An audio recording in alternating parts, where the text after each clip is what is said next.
Através.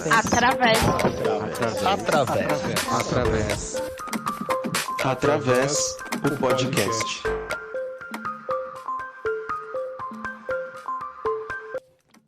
Olá pessoal, tudo bem? Estamos aqui com mais um episódio do nosso podcast Através. Eu e meu parceiro Judásio aqui comigo. Olá pessoal, bem-vindos. No nosso quinto episódio, um tema mais do que especial. E antes de anunciar essa nova temática, o tema de hoje, e apresentar os nossos convidados, o primeiro recado diz respeito ao nosso último episódio. É um pedido de desculpas pela gravação que foi ao ar, porque teve um pequeno problema que só foi observado depois que o episódio foi publicado. Um trecho dele, de mais ou menos uns 15 minutos, acabou se repetindo, mas já foi corrigido e já está tudo em ordem, né? O episódio já foi atualizado e pode ser conferido por vocês sem mais problemas. Então, caso não tenham ouvido ainda, e esse é o primeiro episódio que você está acessando aqui pelo Através, nosso quarto episódio, o nosso episódio anterior, a gente falou sobre teleatendimento e está disponível para vocês acompanharem esse nosso bate-papo. Lá a gente conversou com André Brandalize, Lilian Engelmann, Cláudia Zanini e Priscila Gomes. Falamos um pouco sobre todo esse contexto de pandemia, realização de teleatendimentos de musicoterapia e a construção das diretrizes de teleatendimento a partir do uso de tecnologias da informação e comunicação. Então dá uma conferida lá, compartilha com todos que você conhece e comenta com a gente depois o que vocês acharam, tá? A partir das nossas redes sociais em especial. Então, iniciando oficialmente o nosso episódio, partimos da compreensão de que a musicoterapia é uma área de múltiplas linguagens em sua aplicação, e seu conhecimento é multiplicado a partir da educação formal, como os cursos de graduação e pós-graduação, publicações, encontros científicos e eventos diversos que são produzidos pelos profissionais da área. Porém, o avanço digital, promovido pelo alto consumo das redes sociais, vem se intensificando pelo contexto de distanciamento social que passamos nesse momento. E isso ampliou o uso da internet como uma ferramenta para socializar, informar e trabalhar. É através de conteúdos e informações que vemos em uma rede social, uma entrevista que é assistida, seja ela visualizada ou ouvida em um programa, ou aquela divulgação que foi elaborada para nos atrair a um maior contato que muitas pessoas conhecem ou procuram a musicoterapia.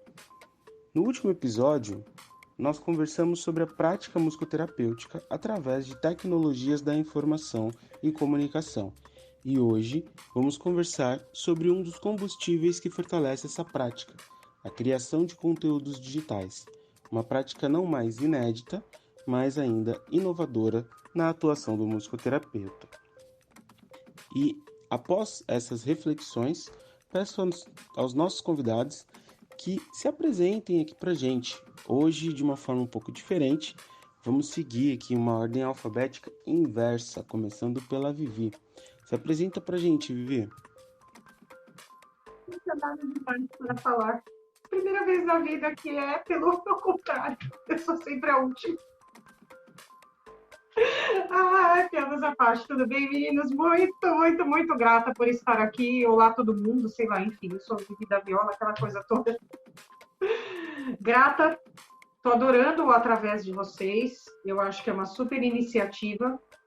E eu agradeço estar aqui junto. Infelizmente, o Bruno está aqui, né, Bruno? Estamos juntos. Obrigada, Paula, Bruno. Uma graça. Estamos juntos, vamos lá. É assim mesmo, toda hora, tá? Eu sou Vivi da Viola, Viviane, para quem não sabe. Eu dou aula na graduação da FMU aqui em São Paulo. Estou dando aula na pós também de arte-terapia, sou musicoterapia e arte-terapia. Começando a dar aula na Sensupeg também. E apresentadora de live serve. Além de tudo, eu trabalho também com educação infantil. Eu sou regente do Colégio Porto Seguro e professora de educação musical. E toco em orquestra. E chega. É isso. Sem problemas. Acho que muita gente que nos ouve já conhece toda essa sua espontaneidade, essa energia que você traz pra gente. Seja muito bem-vinda. É um prazer enorme para nós receber você aqui nesse bate-papo. Mas vou passar agora a palavra para Paula. Conta pra gente, Paula, um pouco sobre quem você é, o que que você faz. E aí, tudo bem com todos? Primeiro já partilho dessa emoção da Vivi também, porque eu sou compê também de Paula e sempre ficamos por último na lista de chamada, então é o meu momento esse. Bom, primeiro é muito massa, muita honra, muito orgulho, muita gratidão poder estar dividindo esse episódio com vocês.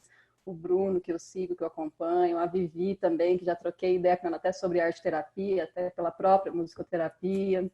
O Daniel, você que também já foi super querido nas aulas que eu tive de musicoterapia. Eu estou na reta final de um processo de formação de musicoterapia pela Sensupeg. E aí, nesse ano super pandêmico, que todos os planos mudam, claro, e a gente vai falar muito isso hoje também, a formação deu uma atrasadinha ali por os processos que não precisam nem se dizer quais são, né? Então, estágios e tudo mais deu uma atrasada. Mas estamos aí na reta final, já terminando. Já terminou o processo de formação e agora só um outro detalhe que falta. E sou pedagoga de formação. Hoje eu moro e atuo como servidora pública numa escola pública municipal no interior de Minas Gerais, numa cidadezinha à beira-rio, comendo peixe, tomando minha cervejinha. E sou professora também do ensino infantil e começando essa carreira acadêmica também na musicoterapia e começando essa vida. Durante esse ano que eu sou suspeita para falar do podcast, porque eu tenho um carinho imenso, porque eu sempre fui ouvinte de podcast, eu sempre consumi o podcast. E quando começa a pandemia, eu vou por esse lado com Frequência Musique, que é o podcast Frequência Musique, e eu vou por esse caminho para atingir esse público consumidor de podcast também, levando essencialmente, principalmente a musicoterapia e dando voz aos musicoterapeutas. Resumindo. Legal, muito Valeu. bem-vinda, Paula. Obrigada. Assim como comentei com a Vivi, e isso também se estende para você, Bruno, já vou passar a palavra para você se apresentar também, mas é uma honra receber todos vocês aqui para essa nossa conversa. Bom, não vou me enrolar muito, então conta pra gente, Bruno, quem é você, o que que você faz. Bom, pessoal, boa noite a todos. Né? Eu falo boa noite, eu sei que na podcast não tem horário, né? Então, a pessoa está escutando em qualquer momento, mas estou dando boa noite para a galera.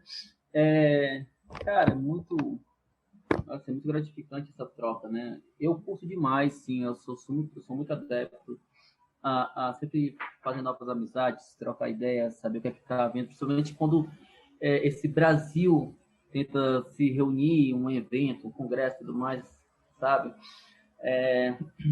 E a gente geralmente escuta, que sotaque legal no evento, eu amo o sotaque e tal.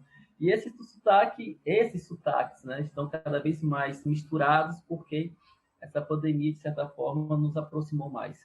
Né? Então, falando de cantos do Brasil, eu estou aqui em Fortaleza, sou do Ceará. Talvez minha cabeça aqui, meu quengo, né, me entregue um pouco, né? E falando um pouquinho aí sobre questão de formação, eu tenho uma graduação em música, licenciatura em música, e eu fiz parte aqui da primeira turma de musicoterapeutas, né? A segunda especialização em musicoterapia para cá, para a empresa,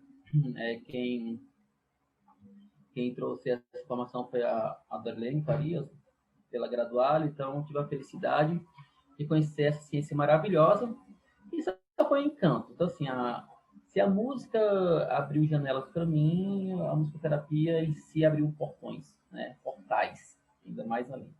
Né? Então, assim, para mim é uma coisa muito gratificante, né? Então, eu cresci demais, né? Tanto me transformei mais CDF ainda, que eu era um CDF no meu instrumento, acabei de ser um CDF na área da musicoterapia. A gente vê quanto mais é que nem uma alegoria boa, né? assim, como se fosse num mar de conhecimento, e o seu barco está ali furado. Quanto mais você tira a água, você jogar, mais esse conhecimento entra, e ali você está se afogando nesse conhecimento. É assim a musicoterapia. Porque quanto mais a gente tenta tirar ali daquele conhecimento, vai surgindo mais, e a gente sempre está se atualizando. Então, a partir disso, essa minha curiosidade me jogou também para o momento, para o caminho da docência, não somente na parte clínica. E hoje em dia, me encontro tanto na Graduale, fazendo compondo lá o corpo docente da Graduale, como também estou aí na CESUPEG, junto com a Vivi, Vivi, levando aí a formação e trazendo mais guerreiros aí, 300, um pouco mais, né, para que a gente possa levar a musicoterapia aí de qualidade para todo esse Brasilzão. Bom, resumidamente é isso, né? Eu acho que não tem muito o que falar, e nós temos projetos maravilhosos aí, que é o CENTE, que é o Clube de Estudo em Musicoterapia, que tem uma parceria maravilhosa aí com a Natália Bellini, e é isso. É isso, pessoal. Maravilha. Então já deu para vocês que estão nos escutando aí saber um pouquinho dos nossos convidados. É claro que eles vão falar um pouco mais para nós ao longo desse episódio. Mas para a gente poder começar então, eu gostaria de fazer uma pergunta, e aí fica livre para quem quiser responder, não tem uma ordem não. Para vocês nos contar um pouquinho de como que foi, como que surgiu, né, essa ideia, porque eu estou vendo que a gente tem gente aqui das lives, do podcast, e também temos gente também dos cursos online também. Então, eu gostaria que vocês pudessem compartilhar com os nossos ouvintes como que surgiu a ideia dessas linhas, né, vamos dizer, linhas de pensamentos, de disseminação de conhecimentos na musicoterapia. Então, que vocês pudessem compartilhar conosco. Não tem uma ordem, fique à vontade para falar, tá bom? E aí? Primeiras damas. E aí, Vivi? Bom, vou falar alguma coisa, mas a Vivi e o Bruno, vamos falando junto. Como eu tinha começado a falar no início, quando o início da pandemia vem essa ideia de podcast, por eu ser uma consumidora, né? Por eu ter alguns canais que eu já sigo no Spotify, então estou dirigindo ali no carro, ou estou em casa fazendo alguma coisa, eu tenho esse hábito de escutar. E aí eu percebo que é um público muito específico, porque veio a enxurrada das redes sociais, e que é necessário, e que bom que teve isso. E eu comecei a ver que para esse meu canal de escutar o podcast, não tinha sobre musicoterapia. E aí eu falei, epa, não sou eu que vou dar a voz da musicoterapia, eu quero que eu abra um canal para que os musicoterapeutas possam ter voz e ter espaço para também atingir esse público. E também porque o podcast é um canal de escuta ativa total, né? Eu não tenho associação de imagens. O público está trabalhando a escuta o tempo todo. E eu acho isso um recurso sonoro fantástico, né? Eu acho não, porque eu costumo falar que eu não acho nada, que eu não trabalho com achismo.